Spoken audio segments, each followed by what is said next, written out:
In this one, we're here with Shane and his beautiful Audi R8. It's one of 3 in North America and likely the end of an era for Audi.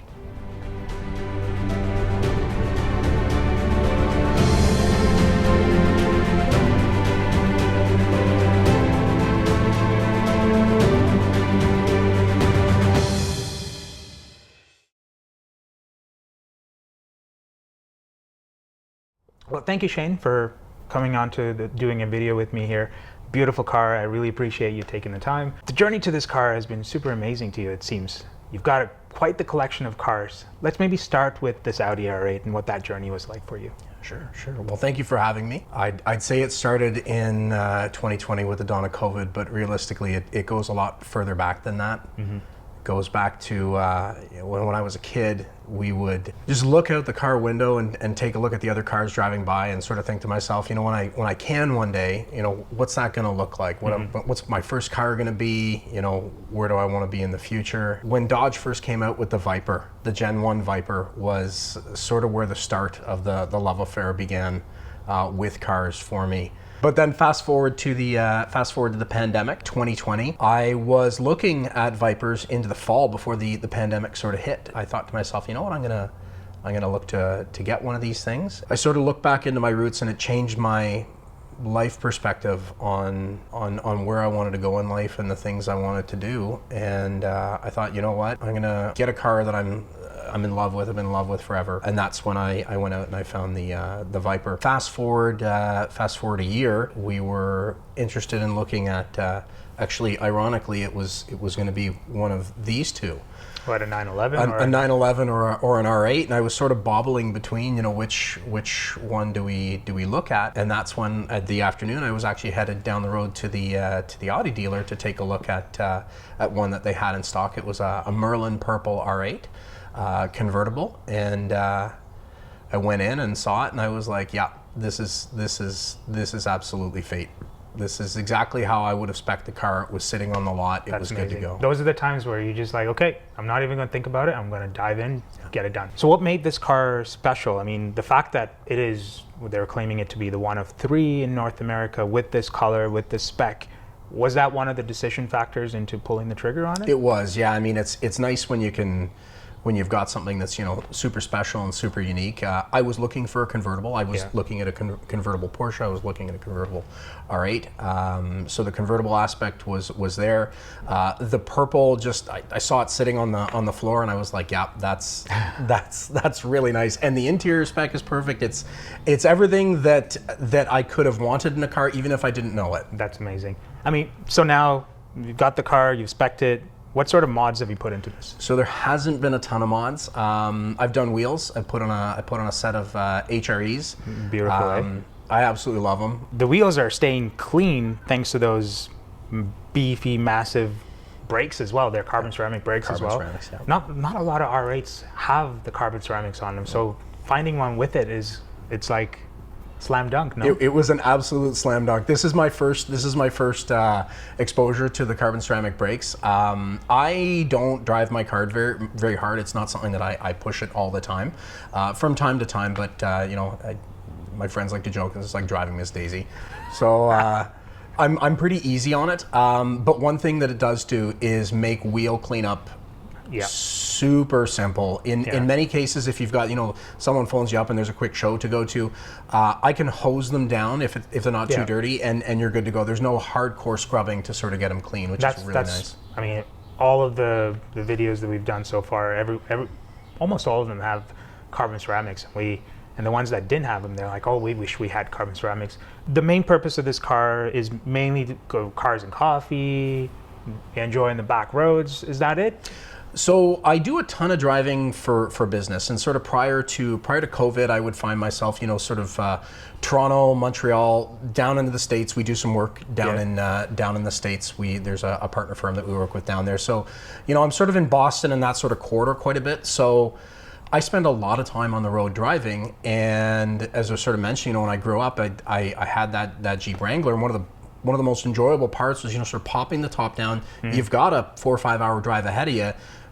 Half the journey is the trip there. So you know, as opposed to just logging miles Yeah. in the daily driver, it's kind of nice to be able to take something that you really connects with you and go down there. So you take this on those long road trips then? Absolutely, all the time, almost exclusively actually. And shockingly, I will say this, it's actually really good on gas. Yeah. Which is amazing. I didn't think it would be. Yeah. It's good. Yeah. Shocking. At the low RPMs, Yep. I like the cruising speeds and the high gear. It's pretty nice. Yep. Now, we all know that this is based on the same platform as the Huracan. Would you have gotten a Huracan over this? So I think it's a great question to ask now. Now knowing where I'm at now and having had exposure to it, no. Pre-purchase, the one thing that sort of put me off looking at the Huracan versus this was there's no local service in our town for that. So it would be a 2-hour trip to the nearest Lamborghini dealer, Montreal. which is, you know, and any little thing that goes wrong, you know, am I going to be without the car for a week or two? And I get that. Lots of folks do it, and you know, power to them. Just for me, I wanted, if something went wrong, you know, I really trust my local dealer. They're amazing. I've had a few hiccups with it, and they've come to the table every time. That's amazing. So You've got a beautiful garage as well. I mean, how do you use your garage space? Is this your place of zen? And just like that, magically, we are at Shane's garage. It's very unique. Let's check out what Shane's doing. Hey, what you doing? hey, Breb, getting ready to watch the game. This garage is unique. Can we take a quick walk around it? Yeah, for sure. Absolutely. It's not very big, but we managed to fit a lot of stuff in a small space. Yeah. Look at this. We've got the Cobra. Got the R8 stacked up. I've not seen a garage like this tight before. Love all of this here. What's all of this? So we've got the Snap-on toolkit that we set up with all the tools. I do wrench on one of my cars, not the R8. It's too complicated for me. Which one? The Viper. It's a lot easier to work on, and there's always something breaking on it. A fridge for all the tasty beverages, and a great place to watch the game. What do you got in there? Oh, let's take a look. A little bit of everything. Damn, that's stocked. No space left untouched. No space left untouched. What's all of this in here? So this is sort of a journey for me. So there's obviously, I mean, I'm a big superhero guy. All my plates sort of named after superheroes, which is super fun. It's been a journey of the cars. So we've got the Viper, which is in storage right now. That is my first green Jeep that I'd mentioned right there.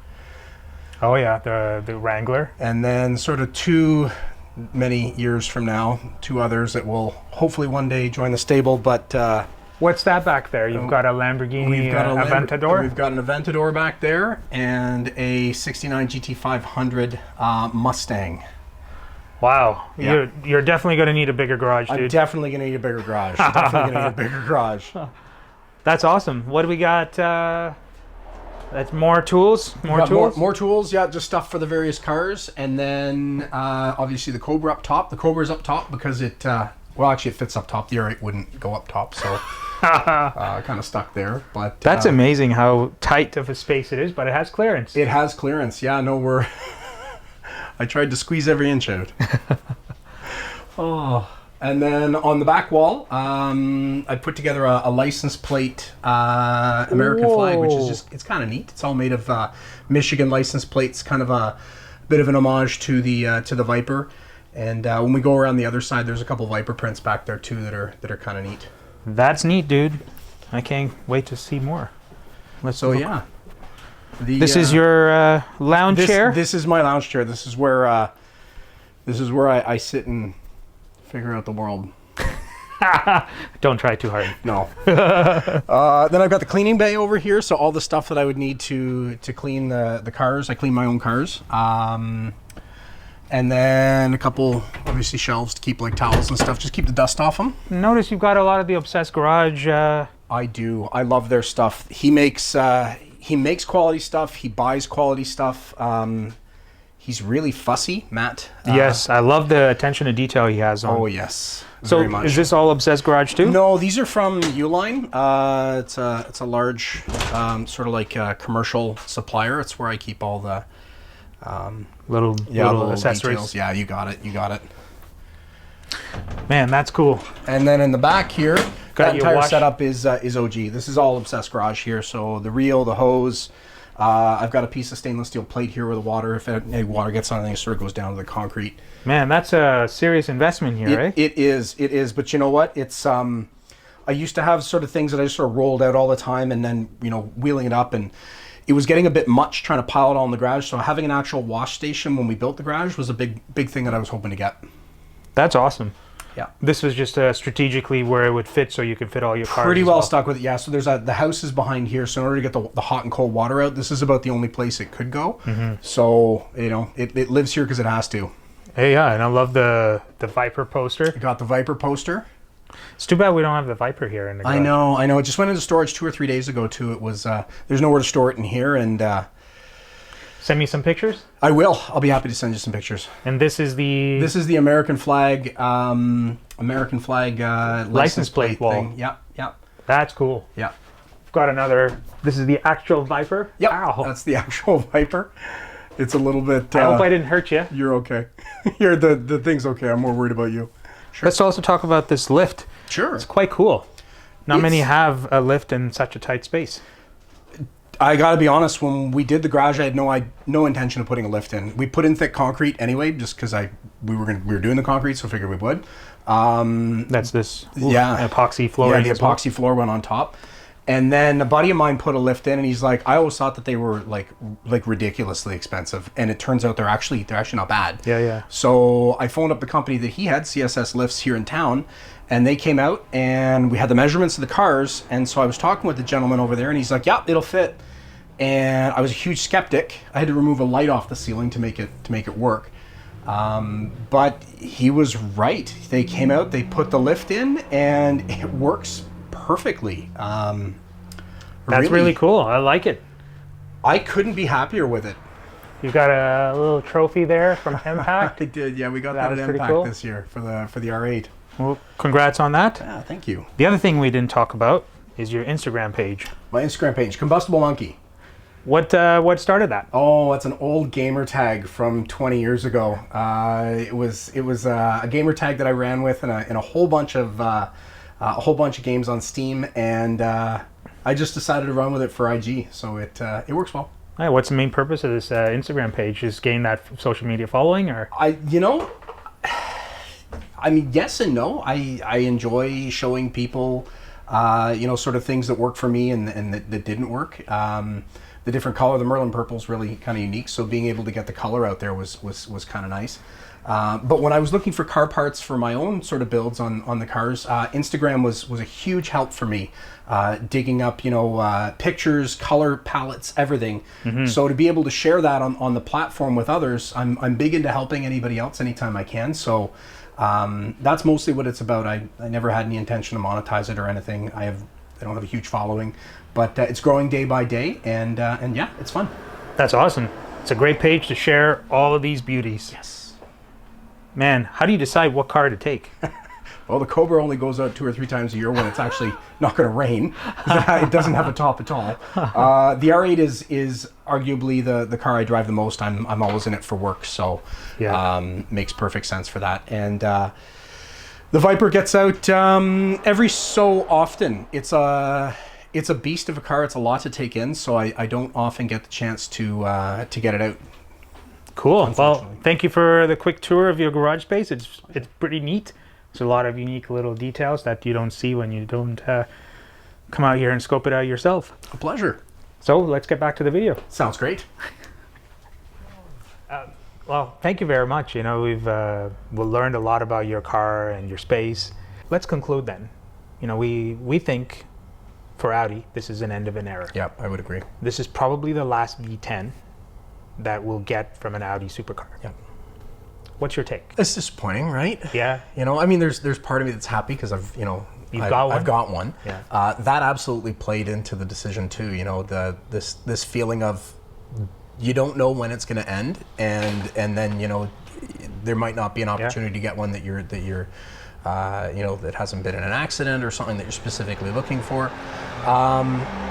I mean, I'd certainly love to see them continuing to produce the V10, but I agree. I think it's done. I think it's on the way out. I think they announced that they're looking at an electric version of it, an all-electric version of it. So I mean, that pretty well shows us the way things are going. And you know, they make beautiful cars, so I think we're going to expect to see some great things from them. Yeah, I love the design aspect. You know, it'll just be disappointing when they take the motor out of it. Yeah. Sure, it's going to give you the driving thrills, but no emotion, like no engagement in the you know, the audible side of things. But I still have hope in the Porsche synthetic fuel. I do too. It will save these V10s and the V8s for our future. But no, this has been amazing. Thank you very much for the conversation. Thank you for bringing the car over here as well. I appreciate the time. If you like this video, subscribe to the channel, like the video, and I'll see you all in the next one. Thank you very much, Shane. Thanks, man. Bye. Well done, boys. That was good.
Okay, so I will switch seats with you, Jeff. You happy with Are you going to do the interview, actually? You want me? So, welcome to Prabul Dev's channel. My name is Prabul. All right, let's wait, I gotta readjust my hair. Wait, do I have to? So I'm here today with Shane. Is amazing. Okay, I'm out of here. That's funny.